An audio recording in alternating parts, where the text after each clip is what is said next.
Les anciens rebelles du Soudan du Sud rejoignent officiellement l'armée unifiée.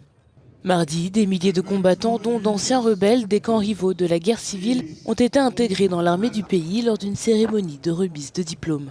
L'unification des forces loyales au président Salva Kiir et à son rival, le vice-président Riek Machar, était une condition essentielle de l'accord de paix de 2018. Le traité a mis fin au conflit de 5 ans dans lequel près de 400 000 personnes ont trouvé la mort.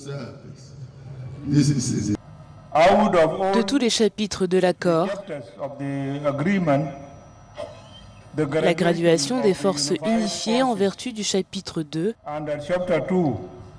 a été le plus difficile et pourtant le plus important. Plus de 200 de vos camarades sont morts dans les 18 centres de formation. Certains sont morts à cause de la maladie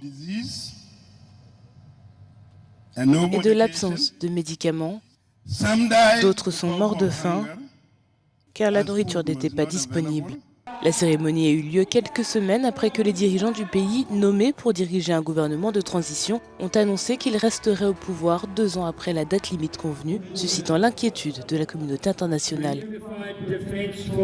Une force de défense unifiée est l'une des expressions les plus visibles et les plus significatives de l'unité nationale, en particulier dans les sociétés sortant d'un conflit. Sa création symbolisera, en raison de son caractère inclusif et de sa représentation diversifiée, l'identité nationale du Soudan du Sud.